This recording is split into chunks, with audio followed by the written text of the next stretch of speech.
مانەوەی کۆماری ئیسلامی ئارامی دەرونی کۆمەڵگا تێک دەدات.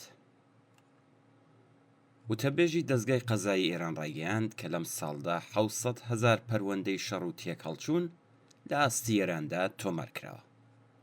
ئەوە لە کاتێکدایە کە ئەم ئامارە بەراورد بە ساڵی ڕابردوو پتر لە 40% زیادی کردووە. لە هەمان کاتدا خاڵی جێگەی سەرنجەوەیە کە ئەم ئامارە ساڵ بە ساڵ بەرزتر دەبێتەوە. کەمبوونەوەی ئاستی تەحەمل و لێبوردووی خەڵک بەرامبەر بە یەکتر یەکێکە لەو پرسە کۆمەڵایەتیانەی کە لە ئێرانی ژێردەسەڵاتی ڕژیمی ئیسلامیدا گەیشتۆتە ئاستێکی مەترسیدار.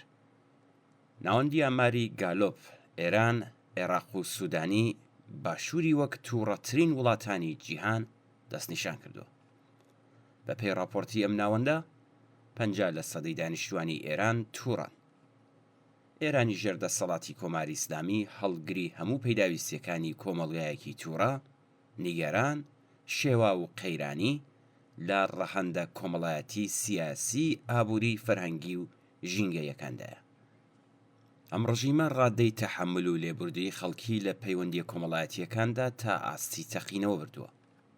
خۆڵبارین و لافا و بوومەلەرزە، نەخۆشیەکانی وەک کۆڕۆنا و گرانی و بێکاری تاقەت فڕۆکێن، هەڵاواردن و تونند و تیژی بەرامبەر بە کۆڵبەران و سوختبەران، هەڵاواردنی سیستماتیک بەرامبەر بە کەمینە ئاینی و نەتەوەیەکان، گەندەڵی ئیداری، حیجابی ئیجباری و هەڵسوکەوتی لات و چەخۆکێشە ئیسلامیەکان لەم پەیوەندیەدا تەنیا چەند نمونەیەکن لەو هۆکار و فاکتەرە بەرچاوانەی کە ئەمنیەتی دەرونی و تەندروستی خەڵکیان لەگەڵ مەترسیەکی جددی بەرەو ڕووکردوێتەوە.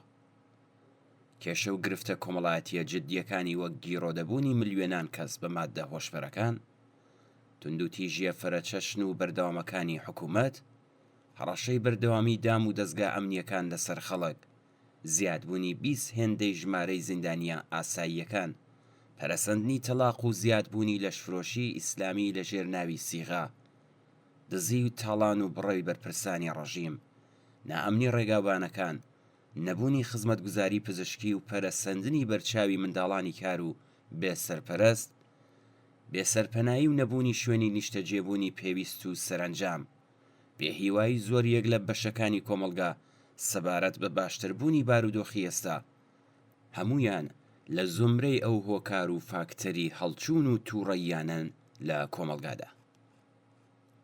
بە گوێرەی لێکۆڵینەوەیەکی کارناسانەی کە لە ناوخۆی وڵاتدا ئەنجام دراوە، بەهۆی پەرەسەندنی هەژاری و هەڵاواردن و نایەکسانی، زۆربەی خەڵک بە ناچاری هەموو وزە و تاقەتی خۆیان تەنیا لە پێناو دابینکردنی پەیداویستیە سەرەتاییەکانی ژیانی خۆیان و بنەماڵەکانیاندا بەکاردێنن و چیتر دەرفەتی ئەوەیان بۆ نامێنێتەوە کە گرنگی بە پەیداویستیەکانی کەسانی تر و کاروبارە پێویستیە کۆمەڵایەتیەکان بدەن بە مەبەستی بەردەوامی ژیانی کاریگەرانەی کۆمەڵگاکەیان. بەم شێوەیە فۆرمێک لە تاکگەرایی دروست دەبێت کە ئاکامەکەی دەبێتە کەمبوونەوەی متمانە لە نێوان خەڵکو و هەروەها لە نێوان خەڵک و ڕژیمی دەسەڵاتداردا. ئەم لێکۆڵینەوەیە بەڕوونی ئاماژەیە بۆ بوونی بێسەرەوبەرەیی و بێنەزمیەکی کۆمەڵایەتی بەربڵاو. ئاشکرایە کە لە ئاوا دۆخێکدا تونند و تیژی لە نێو دانیشتوانی و کۆمەڵگایەدا پەرەدەستێنێ و لەگەڵ پەرەسەندنیشی لە نێو تاکەکانی کۆمەڵگادا هەرچی زیاتر شاهدی ڕەفتار و هەڵسوکەوتی تونند و تیژانە لەلایەن ئەو کەسانەوە دەبین کە پێشتر کەمتر چاوەڕوانیان لێ دەکرا. دەتوانین لە سێدارەدان وەک یەکێک لە دیارترین نمونەکانی هۆکاری پەرەسەندنی تونند و تیژی، تووڕەیی و نائارامی دەرونی لە کۆمەڵگای ئێراندا ناو ببین. بە گوێرەی راپۆرتەکان، ژمارەی ئێعدامەکان لە ماوەی 1 ساڵی ڕابردوودا 2 هێندە زیادی کردووە و ئێران لەم بابەتەوە لە ڕیزبەندی یەکەمی هەموو وڵاتانی جیهاندایە. لە سێدارەدان بە گشتی و لە سێدارەدان لە پێشچاوی خەڵک کە لە ڕژیمی کۆماری ئیسلامیدا بە شێوەیەکی بەربڵاو بەڕێوە دەچێت، نمونەیەکە لە ڕەواج و پەرەپێدانی تونند و تیژیەکی وشیارانە لە کۆمەڵگادا.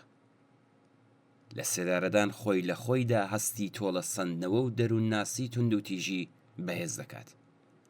کاتێک کوشتن لە بەرامبەر کوشتندا لەلایەن دەوڵەتەوە ڕێگە پێدراو بێت، چۆن کەسانی ترهان نەدرێن بۆ ئەوەی بە دەستی خۆیان ئەم بەناو دادپەروەریە بەڕێوە ببن.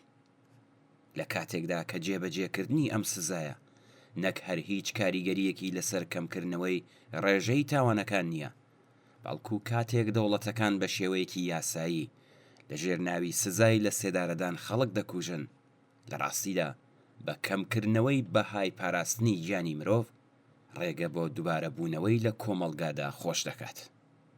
ئەو پاساوانەی کە لەم پەیوەندیەدا بۆ سزای لە سێدارەدان دەهێنرێتەوە هیچی تر نییە جگە لە درۆیەکی ئاشکرا، چونکە ئەوەی کە هیچ مرۆڤێک بە شێوەیەکی سروشتی تونند و تیژ لەدایک نابێت، بەڵکو لە هەڵسەنگاندن و شیکاری کۆتاییدا ئەوە بارودۆخی مادی ژیانی کۆمەڵایەتیە کە بەرەو تونند و تیژیان دەبات و دەوڵەت و چینە دەسەڵاتدارەکان ڕاستەوخۆ بەرپرسیارن لە ئاسەپاندنی ئەم هەلومەرجە مادیە بەسەر ژیانی زۆرینەی خەڵکدا. مانەوەی ڕژیمی ئیسلامی ئێران هەڕەشەیەکی بنەڕەتیە بۆ سەر ئەمنیەتی دەرونی و تەندروستی خەڵک، بۆ ئەوەی کە بگەین بە کۆمەڵگایەکی کە تێیدا تونند و تیژی کەمتر بێت و شادی و ڕەزامەندیەکی زیاتر بوونی هەبێت، هیچ ڕێگەیەکی تر نییە جگە لە ڕزگاربوون لە دەست حکوومەتی ئیسلامی. هەر ڕۆژێک کە ئەم حکوومەتە زیاتر لە دەسەڵاتدا بێت، هیچ مانایەکی تری نییە جگە لە پەرەسەندنی تووڕەیی گشتی و تونند و تیژی و خوێن ڕشتن و نەخۆشخستنی زیاتری دانیشتوانی کۆمەڵگە.